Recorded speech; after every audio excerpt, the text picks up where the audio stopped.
What up, everybody? Hello, hello, hello. Hi, everybody. Just had some thoughts while waiting for the stream. Teleprompter feed in the quad boxing. Yeah, that would be pretty cool.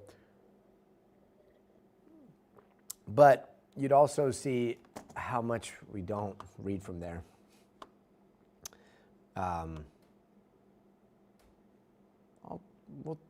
I'm gonna run that by a couple people, but yeah, that would be interesting. Good idea. Hi. Good to see you, Suzanne. Yes, Camila Bernal is down at court. She has been following the David case, for months. She's got an update from court where he entered not guilty pleas, so pretty crazy. He's facing quite a few charges. What else is going on here? Jesse, Reed, hello, Jesse, hello, Reed, hello, SML, hello, Suzanne, hello, hi, hello. What else? What did there was interesting. I had not heard any of that stuff. SML, I'm not feeling too great. You want to know why? Because guess where I was on Friday? Ready for it?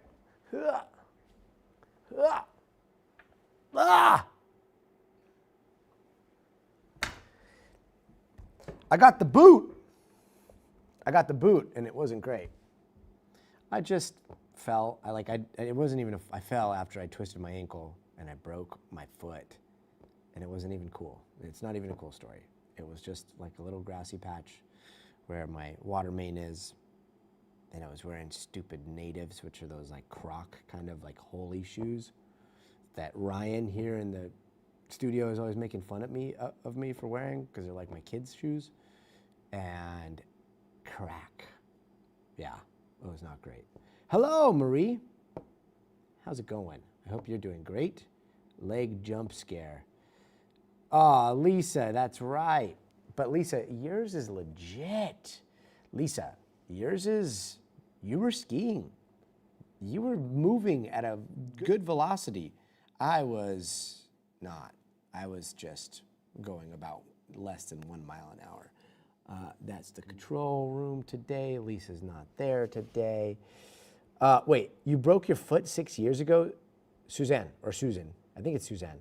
Tell me everything. How long did it take? What was your recovery? How bad did it hurt? How long did it hurt really bad? Did you wear a cast? Did you not wear a cast? Yeah, I did. I recommend, if you were one of the people that I told you should buy those like Croc-like fancy Crocs is what I called them, don't listen to me about anything, ever. Yeah, if that dang bear didn't come after Lisa, that's right. Portsmouth, New Hampshire. Portsmouth. I wish I could do a New Hampshire accent. They're so cool. I can't. I was saving 10 kittens from a mountain. Yes, that's correct. Wore the boot for 6 weeks, no cast. That's exactly what I'm doing. I'm doing the exact same thing. I'm trying. I wish Dr. Akshay Sayal was here. He would have some great advice. Let's see. America Chaos MS. We have some more of that coming up. It is a crazy day today, as it is every day. So we've got a full day of news coming up, but let's just take a break from the news for a few more minutes. We just finished final touches on all the scripts. We're ready to go. We've got an incredible investigation by Hallie. It's coming up. We've got all the stuff you need to know. But this is a moment in which it's 4:50 here on the West Coast, 10 minutes before our show. Let's just chat. Let's talk about how you guys are doing. America, there's no normal media. That's not light banter. I guess this will be a sitting show for a while. Hi. Yes, that's totally true. In fact, today, you know how I like to walk around and I like to walk over here and I like to walk over here. I like to do all the walking all over the place. The team was like, yay, no more walls, because it's very hard to order graphics that are the aspect ratio and the orders and all that stuff. So you're going to just see the old school VOs. Sorry. until I get back on my feet. And if my brain doesn't work, it's because my brain only works when I'm in movement. And so I'm gonna have to retrain myself to be able to multitask and think while sitting still.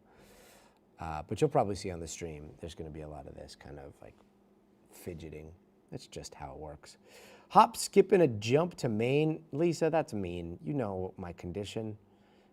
Should we dress down for gym? I mean, shorts. The good thing is shorts in the studio all week. Look, I even, like, these are red. So I was like, all right. Red kind of matches the boot, right? And then I have a scooter around. It's a whole ordeal. Yeah, Lisa, we're allowed to wear shorts if we're not on camera. New rule. America, first America, let's see, MS, I think I know what you're putting down. Irony world, America. But you keep saying America, and I must remind you, America is very large. There's North America, Central America, South America. And as someone who was born in Central America, I feel like that is something that is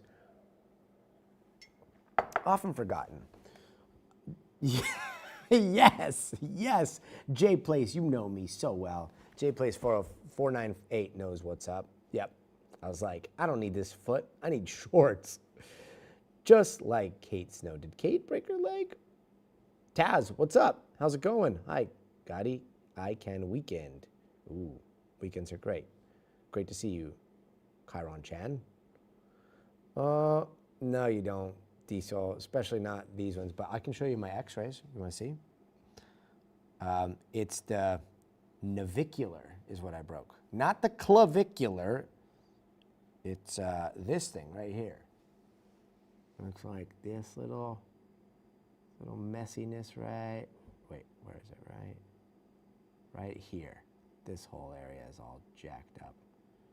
No, over here. Yeah, wait, no. I don't know. The tech showed me, it looked bad when she showed it to me, and now I don't remember which one the navicular is. If there's any doctors out there, I'm sure you'll let me know. Shorts. Hey, Lisa, no trolling. You're the executive producer, you jerk. I did. I forgot to make the TikTok video. The TikTok videos are hard, SML. Can you just come make them for me, please? GTA 6? Yeah, right.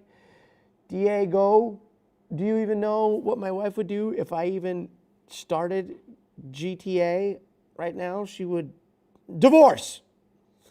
I don't do well with moderation. She was not happy when Witcher came out, and I don't think that she would appreciate any of the loss of, productivity on my part. Everyone has Star Wars lightsabers. I don't, and if they do, I'm missing out. Reed, I stepped wrong. I stepped wrong with my foot. It was not going very fast. It's not a very cool story. Sorry about it. Let's see. He wears Schwartz shirt. That lady's got jokes. That lady's got jokes. And now she's in my ear, laughing hysterically. Cool. Love this. Love this. Does anybody have any pelvic puns? This happens. It does. It does happen.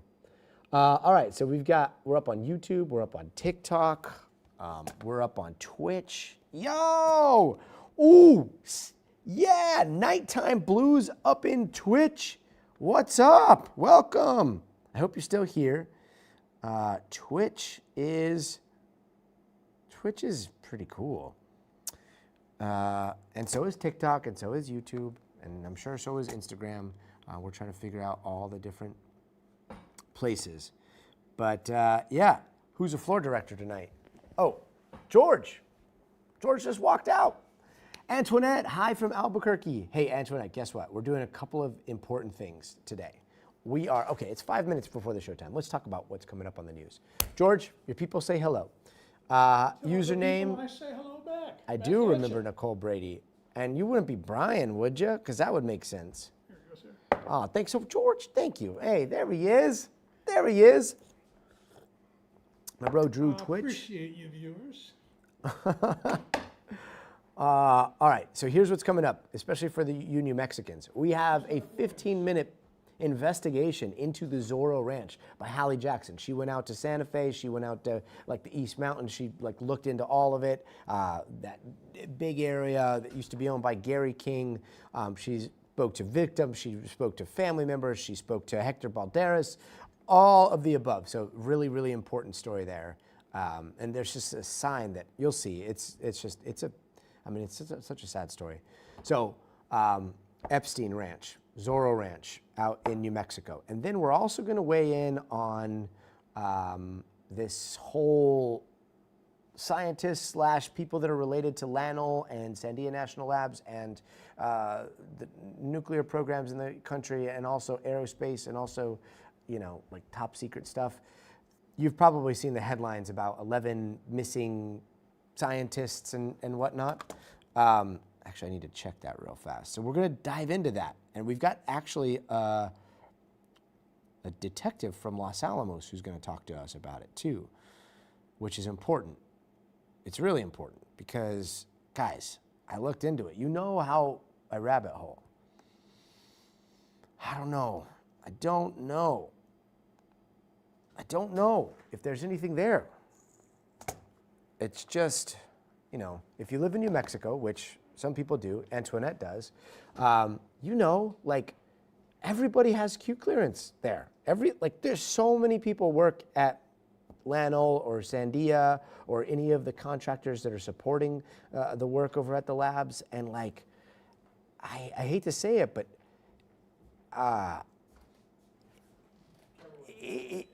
I think that when you see all of those pictures and you're like 11 people, they've gone missing or they've died or they've, there's a mystery surrounding their death or those types of things, like you immediately are like, all right, something sketchy is up.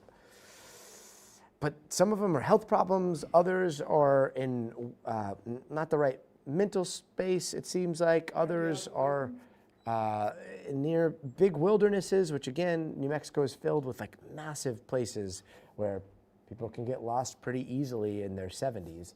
And so, I don't know, when you take a look at each one of them individually, and then some of them you're like, this isn't a scientist, this is somebody that is like an administrative assistant or somebody that worked on air conditionings or HVAC stuff. It's tough. It's really, really tough.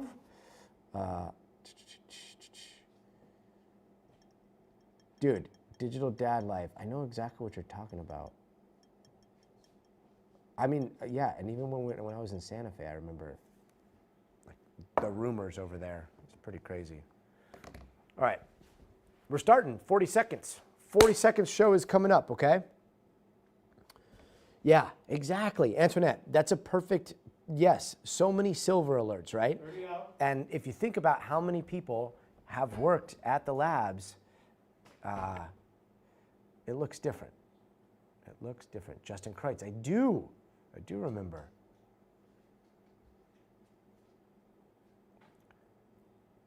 All right, people are clapping. Standing by, sir. 10 seconds out. Here we go. People love you, George. Thank you. Back at him. Here we go. 3 to the open, 2 to the open.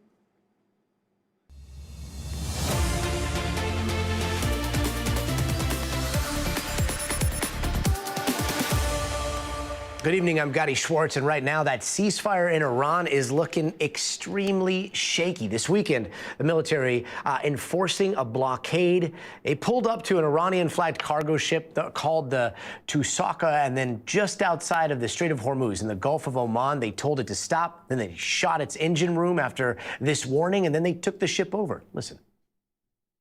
Motor Vessel Tosca, vacate your engine room. Vacate your engine room. We're prepared to subject you to disabling fire. Those shots were the warning shots, then the blowing up of the engine room. And according to the president, the ship was then disabled and boarded and is now in U.S. custody. And as a result, Iran is accusing the U.S. of violating the ceasefire, pledging to retaliate by carrying out, quote, necessary action. Meanwhile, maybe another round of peace talks is potentially on the horizon, likely led by Vice President J.D. Vance, Special Envoy Steve Witkoff, and the president's son-in-law, Jared Kushner, in Pakistan. But the clock is ticking. The ceasefire is set to end on Wednesday. And Trump writing, if Iran doesn't take the deal that's on the table, the United States is going to knock out every single power plant and every single bridge in Iran. No more Mr. Nice Guy. Well, let's get over to NBC News senior White House correspondent Garrett Haake at the White House. Garrett, so that ship that has now been taken over by the United States military, is that part of this maximum pressure kind of diplomacy, or was this response to something specific that happened? What's the rationale here? Well, this ship was on its way to an Iranian port, and the U.S. military says it followed it for some time, offering it like 6 hours worth of warnings about exactly what they were going to do. Ample opportunity to turn around, as some 27 other vessels have when they've been confronted by the blockade. I think this also might have been a test case potentially for both sides, Gotti, for the U.S. to see how an Iranian-flagged vessel would respond if it were boarded, and for the Iranians to see exactly how serious the U.S. was about enforcing this blockade. Now both sides know where the other stands as we head towards those maybe additional in-person negotiations later this week. Yeah. I mean, a test case for what the word ceasefire means and what the word blockade means, apparently. Meanwhile, on Friday, Iran said it was reopening the Strait of Hormuz, and then now that seems to be closed again. What's the latest on passage through the strait? I wish this were a simple explanation, Gotti, but there really isn't one here. The Iranian side of this is that the U.S. blockade, they believe, was a violation of the ceasefire, and so they went right back around and closed the Strait of Hormuz. The White House views any action in the strait, any kind of tolling or sort of metering of the ship traffic through there, as a violation of the ceasefire. So both sides are pointing at each other, saying essentially they started it. But for right now, you essentially have the Iranians on one end of the strait saying don't go through, the Americans on the outside of it saying don't go through, and we're right back where we started really a week ago, except with more ships involved and less time left in the ceasefire. And these come in peace talks in Pakistan? What do we know about that?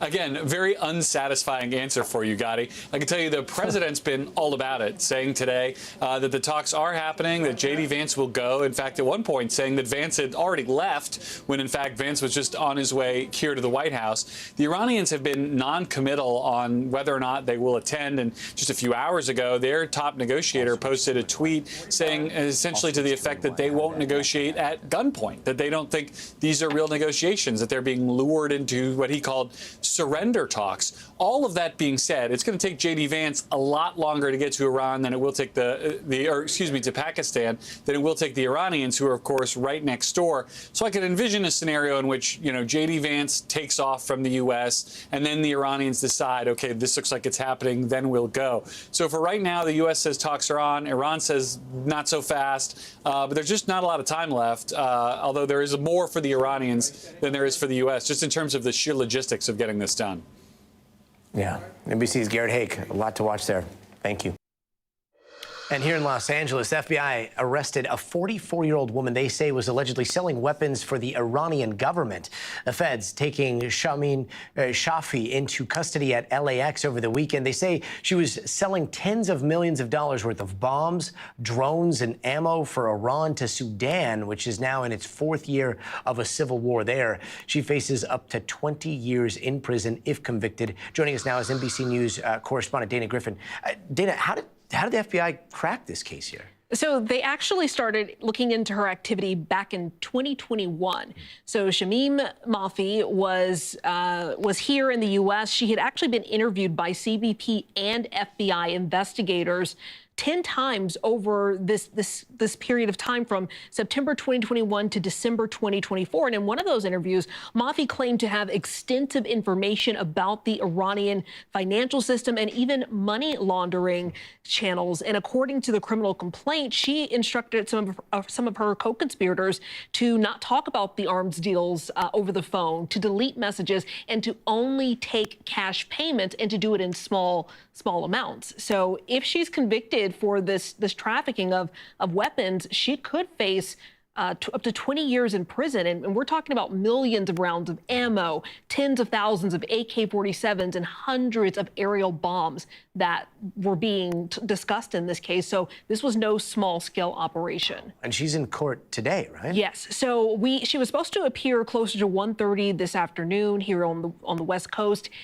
It's hours later. Our producer was just called into the courtroom, so we don't have any new details as far as what's happening right now. This is a bond hearing, not an arraignment. A judge will decide whether she gets bail or if she has to stay behind bars awaiting trial. And remind us, for those of us that are unfamiliar with the details of this war that's happening right now, that is catastrophic in Sudan, like how does Iran fit into all of that? Yeah, so this war started back in April 2023. It is between the Sudanese Armed Forces, which is the official military, and the Rapid Support Forces. Iran is aligned with the military, the official military, and so they've been providing weapons, technology, and support just to try to back this military presence there during the civil war. So they are not in direct combat, but obviously deeply involved behind the scenes.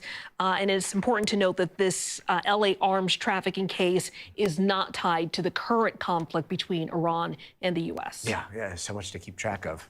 Dana, thank you. And turning now to some more news we've got coming up here in just a second. Shreveport.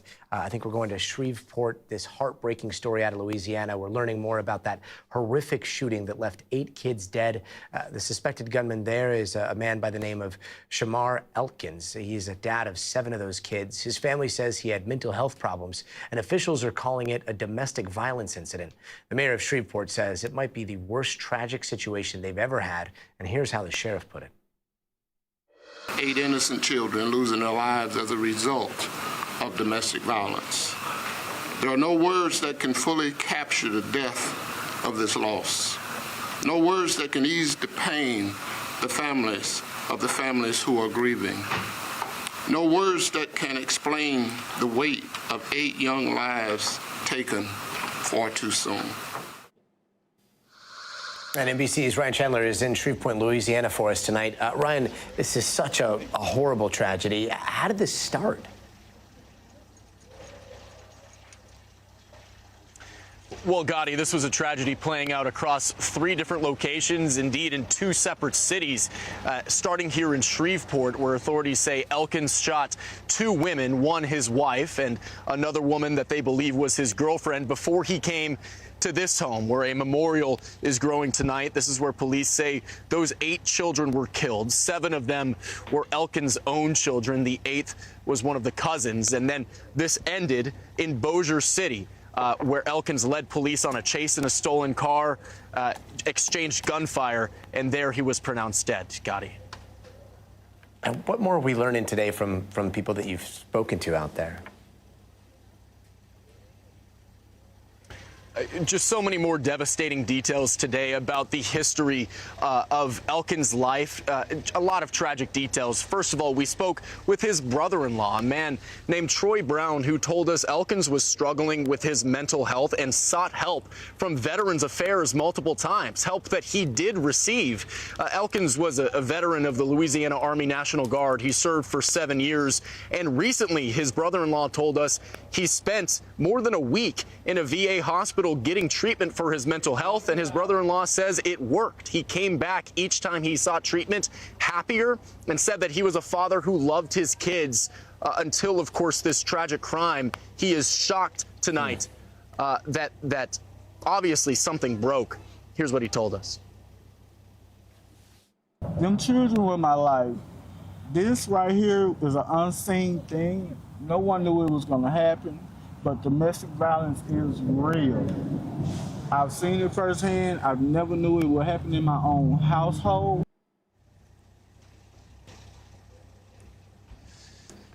family leaders and authorities stressing tonight that, as you see so tragically here, you just never know what somebody is dealing with. And in cases of domestic violence, it so often happens in the shadows, Scotty. Yeah, it ripples out and ruins communities. Ryan Chandler, thank you. And here in Los Angeles, the singer David was just in court just a little over an hour ago facing murder. That's where he pleaded not guilty to killing 14-year-old Celeste Rivas Hernandez. Now, the 21-year-old singer, whose real name is David Anthony Burke, was arrested outside of a Hollywood hotel last week. That's over a year after Hernandez disappeared, about 6 months after her severely decomposed body was found in the front trunk of an abandoned Tesla registered to David. Here's what prosecutors are saying. I'm a parent of 3 children, and a parent's nightmare is a situation where your daughter goes out one night and never comes back. And lawyers for David say the evidence is going to show that their client did not murder Rivas Hernandez, and they say that they are prepared to vigorously defend his innocence. This is a case that so many people have been watching, and so many people have been wondering why it took over a year since her disappearance for anybody to be brought to court, and we're seeing that play out right now. I believe we've got Camila Bernal, who is down at the courthouse, but it sounds like we can't get a signal to her, so we're going to try to check in with her in just a little bit. And turning now to some other news here, we've got this tsunami that we're watching out of Japan. This major earthquake struck just off the coast of the country. We're going to have a lot more on the possibility of a megaquake there, plus a half a marathon in China put a man up against a machine. But who crossed the finish line first? We're going to tell you later this hour. Stay tuned.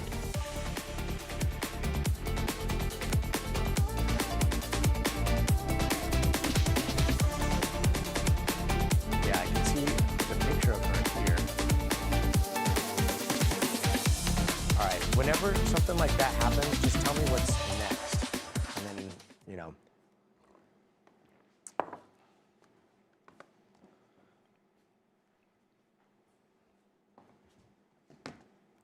Okay. All right. Okay, chat. A little bit of a... Got some technical issues, as you're probably seeing, but we got 30 seconds back. We'll try to get back to Camila in just a bit here. But we've got some other headlines. This crazy shooting that's happened in Mexico on the steps of like an Aztec pyramid. And then there's this horrible earthquake out in Japan that was very scary for a lot of people.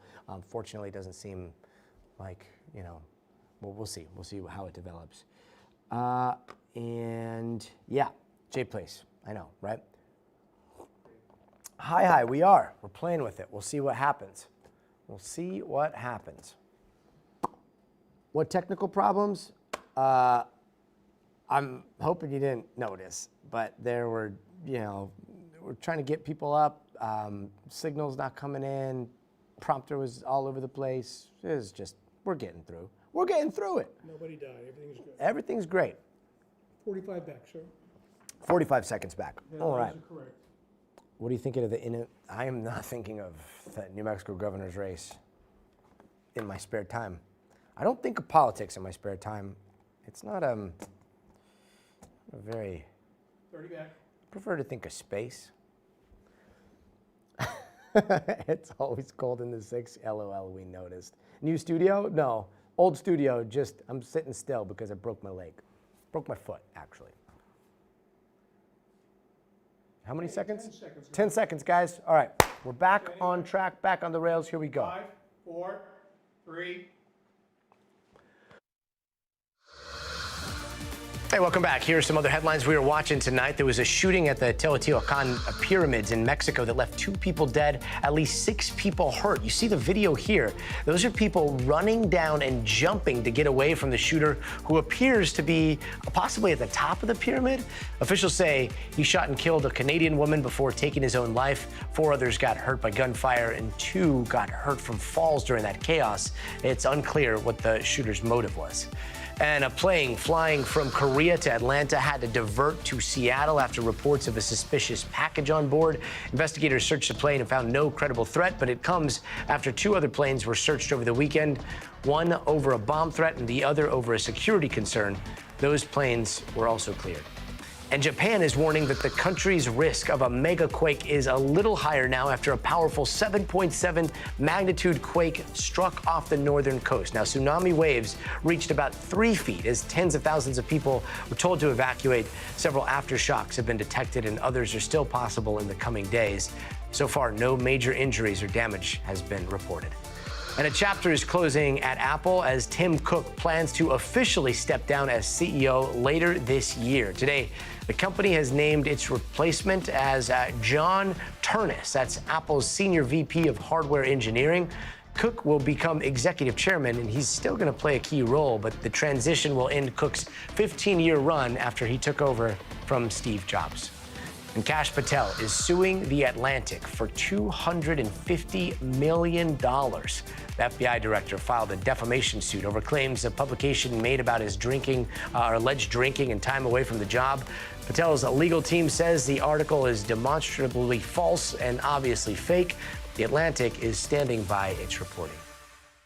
And we want to get back to some news here in Los Angeles. The singer David appearing in court just over an hour ago facing those murder charges, that murder charge that he pled not guilty to involving the death of 14-year-old Celeste Rivas Hernandez. NBC's Camila Bernal is in downtown Los Angeles following this one for us. Camila, break down these charges. What did we see happen in court earlier? Yeah, Gotti. So the district attorney here in Los Angeles saying that these are essentially some of the most serious charges a DA can bring forward. Of course, the first one being first-degree murder. But the difference here is that there are some special circumstances. And those special circumstances also sort of give us a view into this case, one being lying in wait, because they say the last time she was seen in April, about a year ago, was when she was going to his house. The second one being a financial gain, because what they're saying here is that he wanted to keep his fame. Take a listen to how the DA explained it. This murder was committed for financial gain. As the evidence will show in court, the financial gain was for Mr. Burke to maintain his very lucrative musical career that Celeste was threatening. And that last special circumstance is murdering a witness. And this has to do with the fact that it's possible that there was an ongoing investigation. So one of the things that they brought up is their sexual relationship. She was just 13 years old when prosecutors say this started happening. And so they're charging him not just with a special circumstance to the first-degree murder, but also it has to do with a separate charge of sexual abuse, because they say she was a child, he was an adult, and this was going on essentially for years until almost when she was found dead. And so there's a lot that investigators are looking into. The defense actually asking for all of this discovery, for all of this evidence, telling a judge, we want to see what the prosecution has. And the defense also denying all of these accusations and the charges, and they say that they will prove that he is not guilty of murdering Celeste Rivas. But just a really busy day here in court as the parents sat just feet away from David Burke, an emotional family. They were supposed to speak. Their attorney never came out to speak to the media. So this is a complicated case, but the DA here is saying that it is the totality of the evidence that they have that will, in their opinion, prove that he killed her and left her in that Tesla, Gotti. And what happens next for David? And is it possible that we could see prosecutors here try to pursue the death penalty?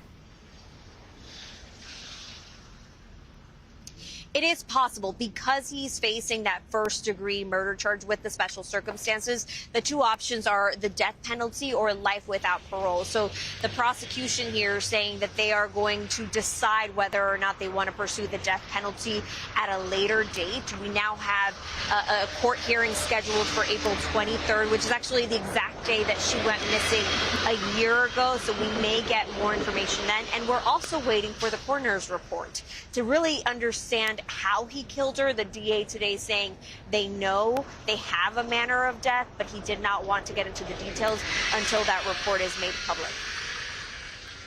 Camila Bernal, thank you so much.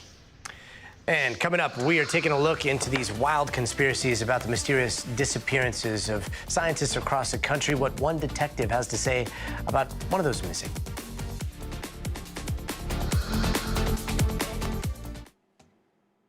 Clear, away, 2:30. 2:30. Okay, we got 2 minutes and 30 seconds. 5:20.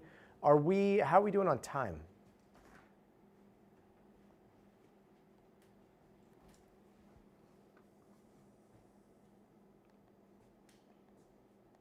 Okay. Got it. I'll take a look. All right. Let's see. Dun, dun, dun, dun, dun. And that's coming after. And is it Laddie? Can you guys give me a pronouncer for the detective? Wow, 25 people hostage. Yikes. Okay.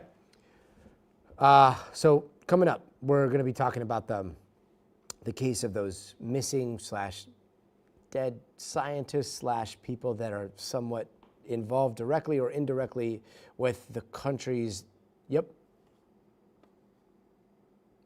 Szabo, and then his first name?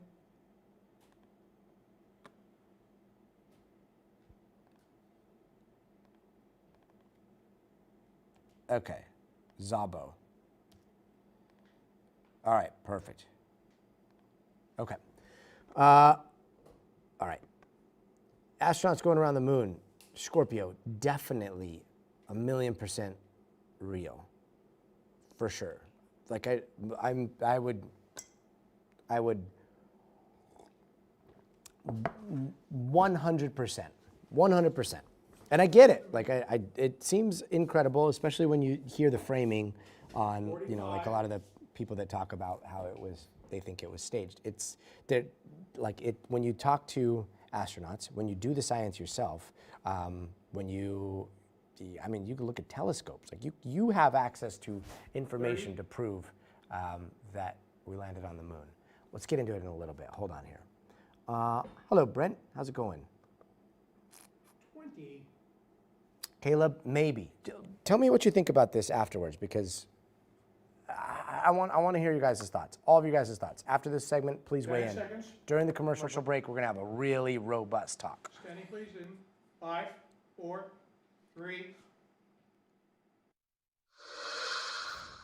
And tonight, there's growing concern after at least 11 people nationwide with ties to classified nuclear or aerospace research have either disappeared or turned up dead in less than 3 years. And before we go any further, just take a quick second to register where our thoughts immediately go when you listen to that headline. At least 11 people with ties to classified nuclear aerospace research have either disappeared or turned up dead. That's technically an accurate headline, but at least when I see something like that, my brain automatically, immediately wants to find some sort of pattern, jump to a conclusion. So it is no wonder that there are all kinds of conspiracy theories about a possible connection, and they are spreading fast. So fast, it has reached the highest levels of government. Just earlier today, House Oversight Chairman James Comer and Congressman Eric Burlison sent letters requesting information from the Pentagon, the FBI, the Department of Energy, NASA to start their own investigation. The FBI apparently is already investigating. Listen. We started this process last week, and then we're going to look for connections, like you said, on whether there are connections to classified access to classified information and/or foreign actors, and then we will produce that information to the White House and the world because it's of such great public importance. That just last week, President Trump also addressing the issue. Well, I hope it's random, but we're going to know in the next week and a half. I just left the meeting on that subject, so pretty serious stuff. But we're going to be hopefully, I don't know, coincidence, if you whatever you want to call it. But some of them were very important people.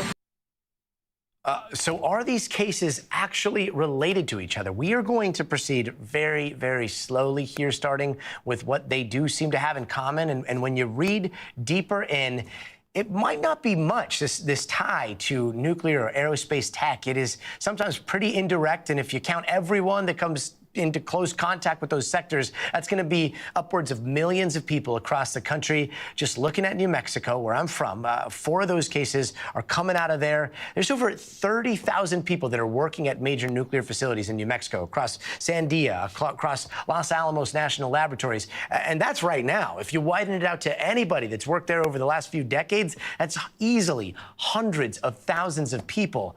And at the top of this list that's been making headlines is this man. This is Major General William McCaslin, who was a former commander of a research lab at the Wright-Patterson Air Force Base, which, if you follow UAP, UFO stuff, well, you'll know that's where Roswell UFO crash debris was allegedly taken.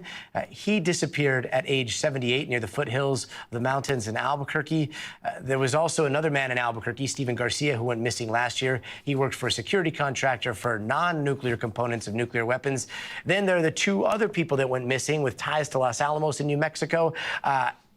Again, saying all of that, seeing all of those names on the screen, on the news right now, it makes it seem very suspicious. Administrative assistant named Melissa Casillas, another man named Anthony Chavez, who worked for Los Alamos National Lab in the past. So I want to just get straight to at least as close to the source as we possibly can.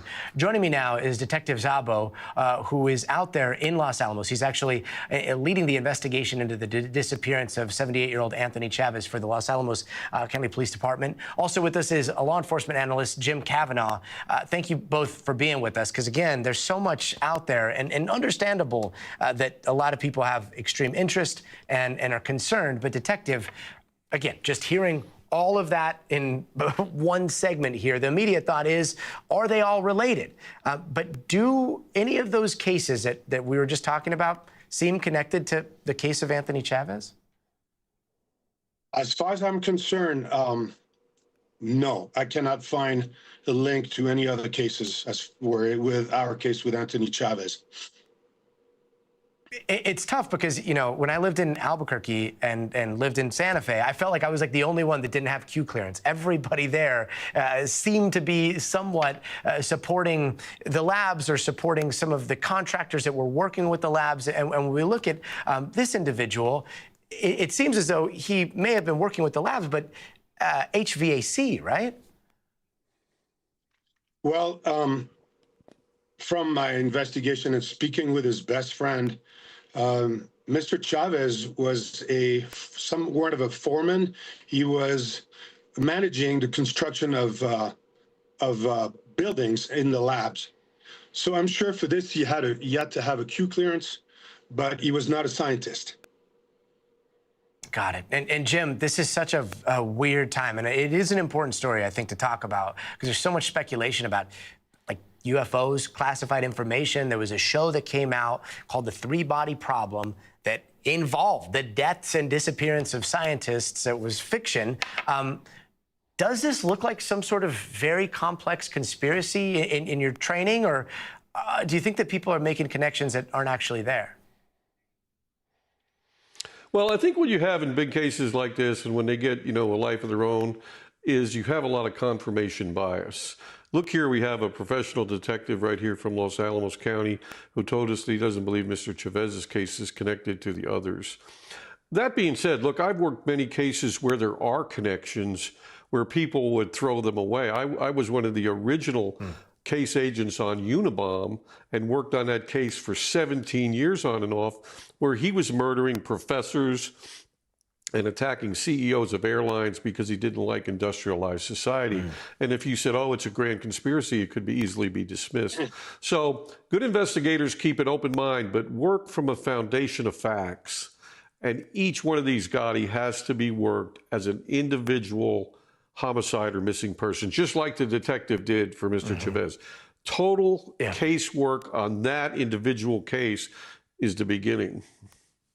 And Detective, speaking of that work, when a case gets tons of attention, like these are all getting, what happens? And are you all working with a bunch of different jurisdictions, local and federal jurisdictions, on a bunch of other cases out there, on top of the one case that you're working on here? Oh, we started.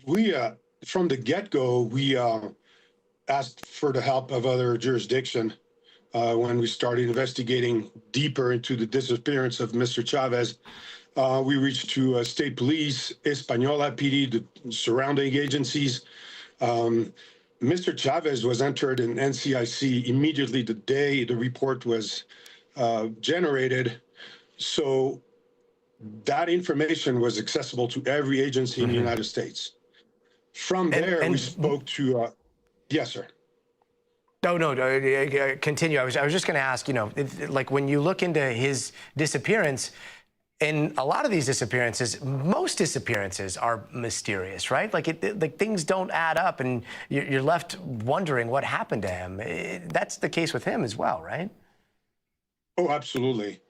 It's still a mystery because Mr. Chavez disappeared without leaving a trace, either a physical or a bank account trace or any trace. He just vanished, left everything he owned behind, and we have no idea where he went. Mm-hmm. And that's something that is also in common with some of the other people that have gone missing, that have gotten attention, and others that go missing every single day. Jim, whether investigators like it or not, like it does seem like the cat is out of the bag on this entire story and the theories. Listen to what one representative told Fox News a little bit earlier. It does appear that there's a high possibility that something sinister is taking place here. Our committee is making this one of our priorities now because we view this as a national security threat.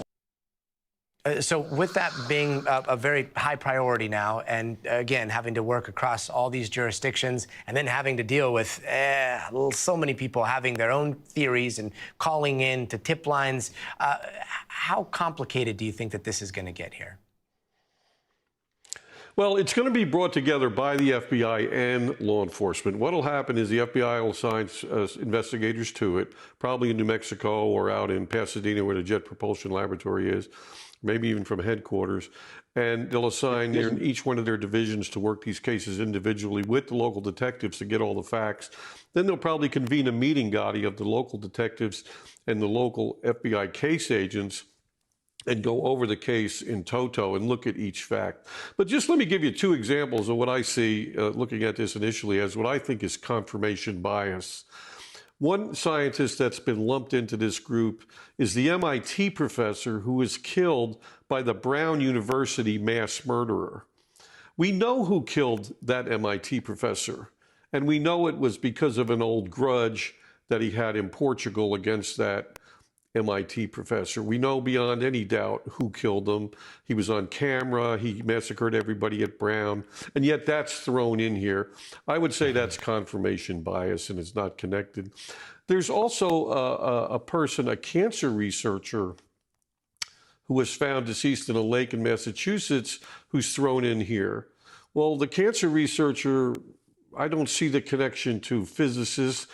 It died in a lake. We don't know the circumstances. Is it murder, suicide, or accidental? But that seems to me on the surface like confirmation bias.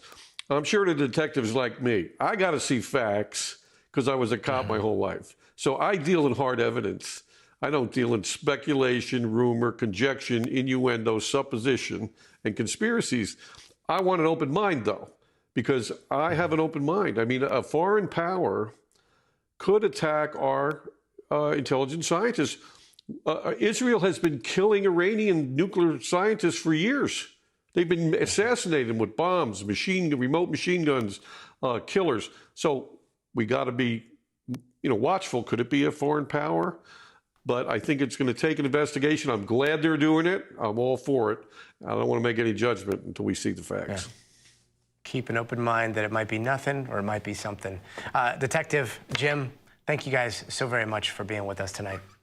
And still to come, an in-depth look at the New Mexico ranch used by Jeffrey Epstein. NBC's Hallie Jackson went there to investigate. But first, you got to see this. Astronaut Reed Weissman, he described this moment as watching the sunset as like a beach from the most foreign seat in the cosmos. Believe it or not, instead of the sunset, that's Earth setting. And that was shot on an iPhone. It is uncropped, uncut, zoomed in about 8 times, It is a view that is out of this world. We'll be right back. All right. Okay, tell me everything, guys. What do you think? What do you think?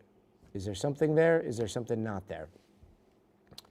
Confirmation, never heard of cover-ups. Yeah, cover-ups happen all the time, for sure.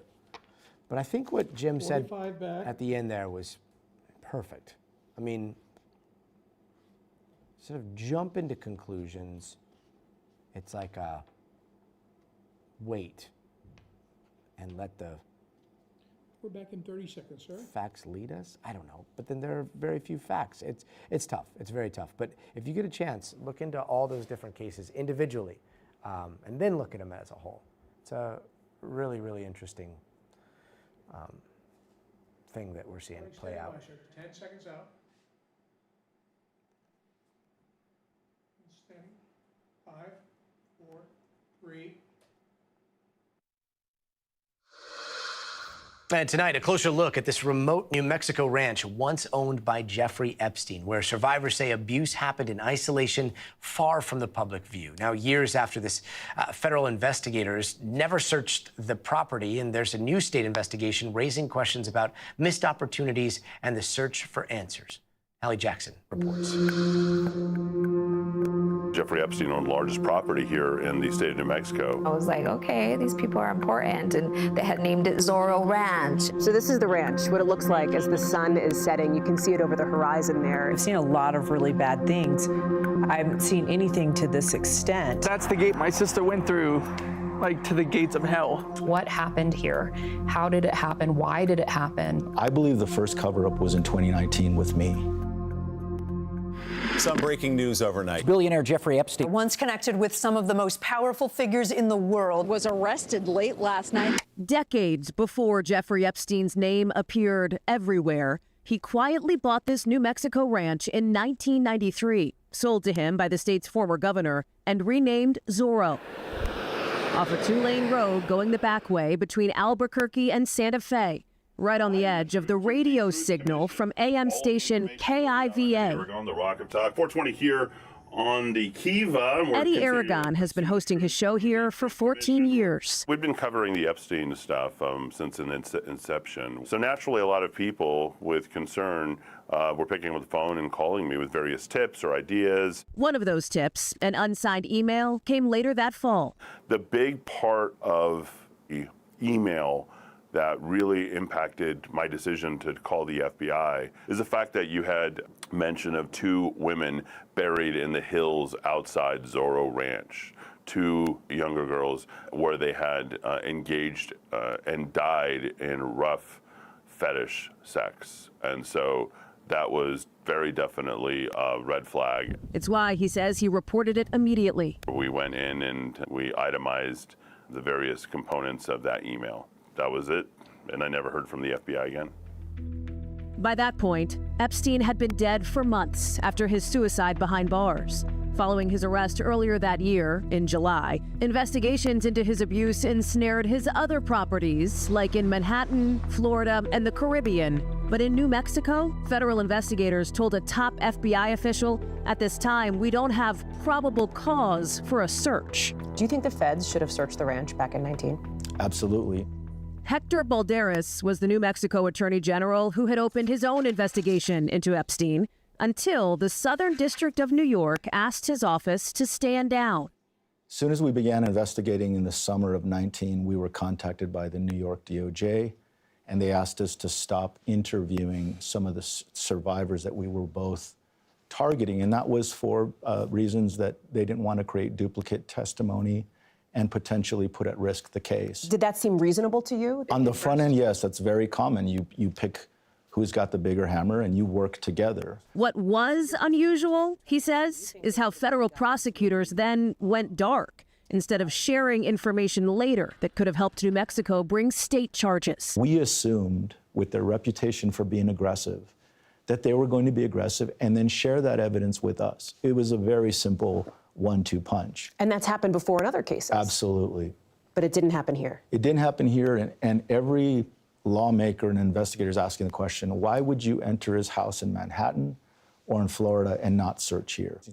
Balderas didn't know federal investigators determined they had no probable cause to search the ranch, and he had never heard, for example, about the unsubstantiated tip referencing buried bodies shared with the FBI, which is not commenting on that, nor is the DOJ. Balderas only discovered it all when the Justice Department started releasing its Epstein files last year. I think that it is embarrassing and appalling. I believe the first cover-up was in 2019 with me. The former Justice Department official who helped lead the DOJ's Epstein investigation at the time did not respond to our request for comment. And a current DOJ spokesperson says if new investigations uncover potential federal crimes, we stand ready to work closely with our law enforcement partners to prosecute. You come up here and you look at it, the sun is setting now over these, 7,500 acres that Epstein used to own. Zorro was massive, stretching for miles. Pictures from the Epstein files show women or girls on horseback, riding ATVs, taking target practice. A small village of cottages where staff lived sat down the ranch road from the 26,000 square foot palace Epstein built, with a pool, an opulent library, tall fireplaces framed by chandeliers. For the survivors of his abuse, a house of horrors. Epstein's former ranch is right past this fence here. His house is up on that ridgeline. But in the shadow of the front gate, people have put up signs. They've posted pictures, trying to keep the focus on the survivors and the investigations. One of those survivors, Virginia Roberts Giuffre, who died by suicide last April, trafficked by Epstein for years. It's really hard.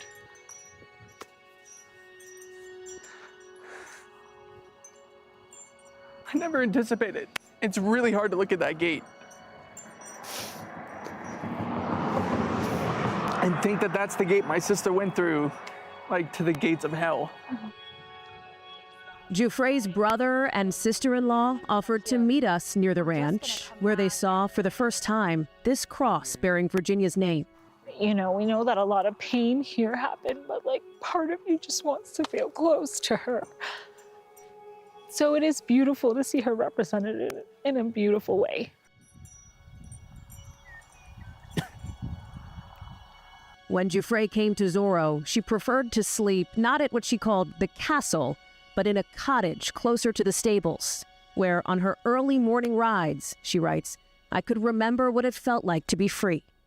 She wouldn't even stay up there. She would stay down here because she felt more connected to nature. And this was all about trauma and, the horrors that would happen behind those doors. But also, look around us. There's nowhere to go, Hallie. There's nowhere to go. It almost gives an abuser this perception that I can do whatever I want here. And no one will know. You can scream as loud as you want, and no one will hear you. And that's why it was so important for us to show up, because New Mexico deserves visibility. New Mexico survivors deserve visibility. This is another chapter that we must take a look at. At least 10 girls and young women say they were groomed or assaulted here, including Annie Farmer, who was 16 when Epstein paid to fly her to Zorro in 1996 to join what she thought were other college hopefuls looking to volunteer overseas. Instead, Farmer found herself alone with a predator who crawled into bed with her before she hid in a bathroom. Shantae Davies has said publicly she was raped twice here. A Jane Doe says Epstein sexually assaulted her with a vibrator there when she was 15, recalling in court testimony feeling so small and powerless. Rachel Benavidez remembers her first time heading up the driveway at Zorro, past multiple security checks in her 20s. It was very intimidating, and I always wondered if something would happen to me. There was a sense of fear, there was a sense of isolation. Newly certified as a massage therapist, she met Epstein a couple months later, and that's when she says she was sexually assaulted by him repeatedly. After the 2 years that I was assaulted, raped, abused, I just completely shut down. Pressured to return again and again. I I wasn't protected as a child, and so my whole life I just didn't know how to handle myself around men, you know. Benavides has rarely spoken publicly before. Until we are heard, until survivors are heard and believed, then I don't think there's ever going to be any justice. Does it feel like there were missed chances to hold him accountable? Oh yeah, definitely. Justice is not always linear, and here it's been elusive. But the truth, the real story of Zorro Ranch, that could be in reach. We deserved this story. We too want to know what happened. This spring, New Mexico's State House unanimously greenlit a commission to investigate Zorro, led by both Democrats and Republicans. I think what bothers me the most, knowing the extent of what happened, why nothing was done. Representatives Andrea Reeb and Andrea Romero say the goal is not necessarily criminal prosecution. It may be too late for a prosecution, obviously, but it's part of what we're doing. It's not the target of what we're doing. The target of what we're doing is trying to help victims get their stories out, help New Mexicans understand what happened, why it happened, who is responsible. Hopefully, it gives these victims some closure. What do you make of the lengthy history that Epstein had with powerful New Mexicans? If there is a connection between his ability to outskirt the law because of those political connections, that's something of great importance to all of us. Bill Richardson was the former governor of New Mexico who died in 2023. He's referenced hundreds of times in the Epstein files, visiting Epstein even years after his Florida plea deal. Virginia Giuffre says Epstein trafficked her to Richardson, who called that allegation completely false. This is about the rule of law. This is about New Mexico and New Mexicans, and more broadly about the survivors who are part of this story. So whoever comes up. Even if that's Bill Richardson. That's right. The Truth Commission wants to see the unredacted documents in possession of the federal Justice Department, and they want to look at the investigative file New Mexico turned over to the DOJ years ago. At this point, we don't have the full story, and what we understand is that most of that information was provided to the federal government and has not been provided back. Help me understand that.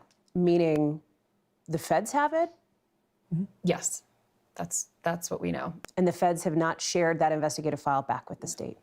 We've requested, the New Mexico Department of Justice has requested that information and hasn't received it back. Is that troubling to you? Troubling is one adjective. I'm also just, we're getting ready to subpoena for the same information if we can't get it through the Department of Justice. Federal investigators never searched Zorro Ranch, but the state eventually did, just recently in March, after the current New Mexico Attorney General opened his own investigation, granted permission to access what was Epstein's 7,500 acres, plus 1,200 more he leased from the state. NBC News obtained permits from New Mexico to see it for ourselves. State investigators searched all of this in March. Epstein used to control this land back when the state leased it to him. But some wonder why that search didn't happen sooner and worry this could be the land of missed opportunities.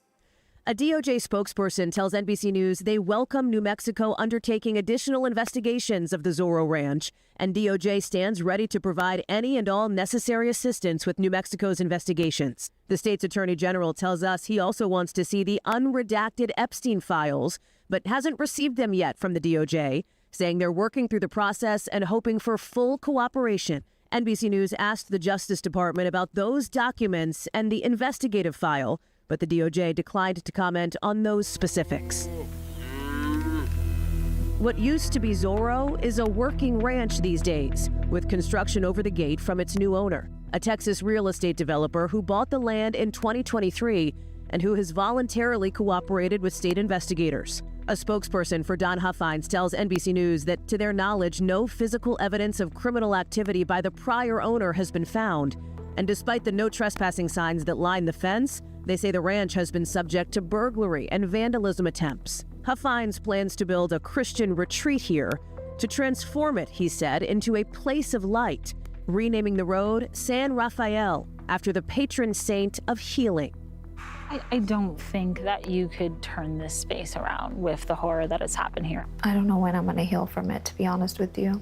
Do you worry that it is too late now for real answers when it comes to Zorro Ranch? No, not at all. It's better late than never.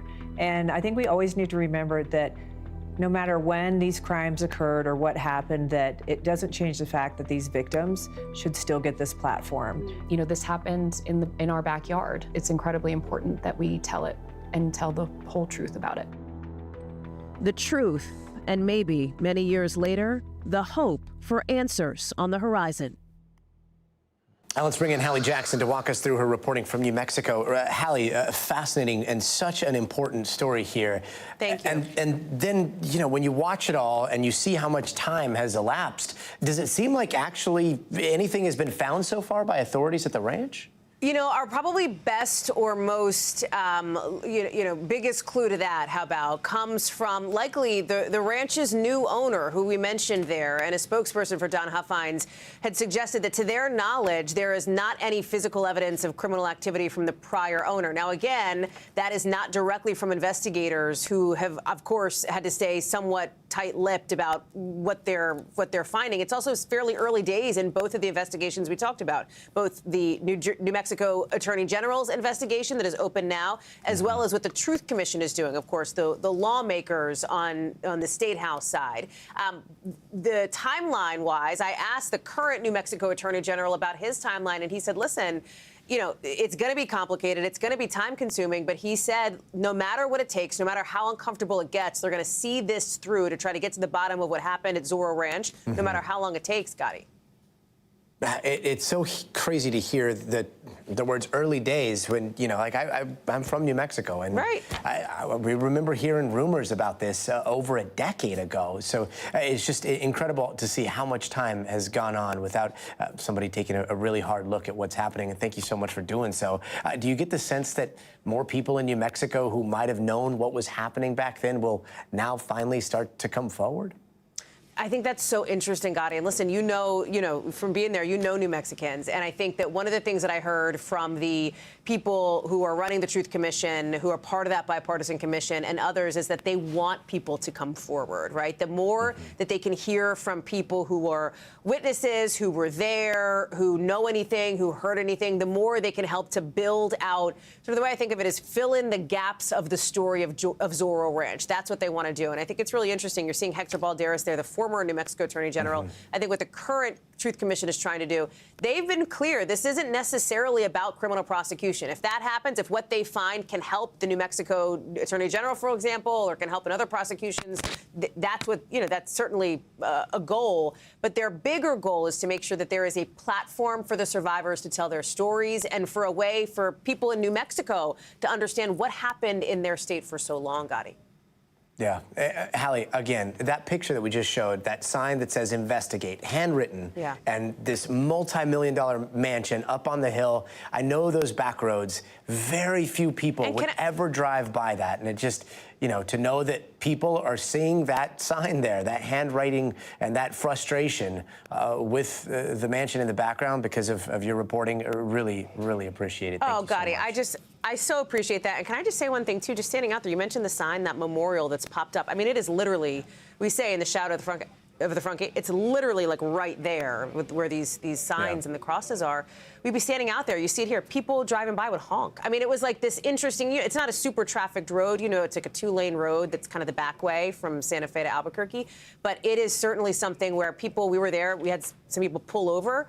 They had not realized that this is where it was. They saw it, and they wanted to pull over and kind of see it for themselves. And I think you're seeing that in that state, too, Gotti. Yeah. I mean, not to overshare here, but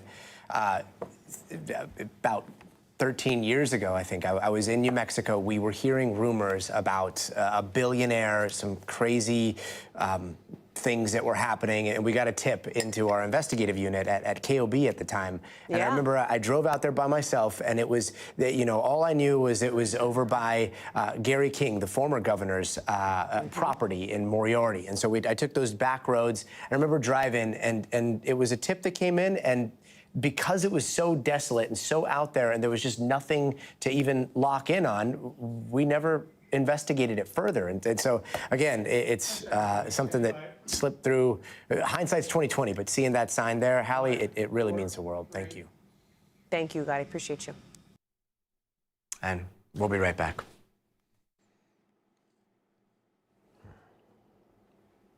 Man, that's a rough one. There are times I don't know, I've been doing this for 20 years now, and there's some stories where you're just like, I wish we would have pressed harder. I wish we would have done more, and that's the one that has kept me up at night. And I'm glad she covered all that. I'm glad she covered, the allegations about political, power in New Mexico, the protection that afforded. It was a crazy. It's just horrible. So hopefully they get some resolution there. Antoinette, yeah. I mean, as you saw in Hallie's report, that Giuffre, I mean, there were allegations that he was involved in all of that. So, yeah. Yes, I want to think that I would have, and yet I'm like, I don't know. You never know. Hindsight's 20/20, but something so horrific like that, it's really sad. And it hopefully has changed. I think after Me Too and after everything that we've seen in society, there's been a shift. So maybe more accountability. Maybe this kind of thing won't happen again. Who knows? We'll see. But we'll be back tomorrow with some new news. And thank you guys so very much for watching. And yeah, we're going to continue this experiment on being able to chat back and forth. Lori Chavez, hold on. Have we covered her before? That sounds familiar. Oh yeah, Labor Secretary. Yeah. Today. So it sounds like the Labor Secretary is out, and it's just another part of the churn that we are seeing out of the White House. So yes, Tina, I think we were going to cover it a little bit today, but we ran out of time with Garrett. So whoever we talk to at the White House, we'll ask about Lori Chavez tomorrow. Let's see. Respects your tech talks. Aw, hello. Thanks so much. Scorpio Tim, did I answer it? What was it? Trent, yes. Always stay vigilant. Okay, guys, gotta go. Thank you so much for watching, and stay tuned.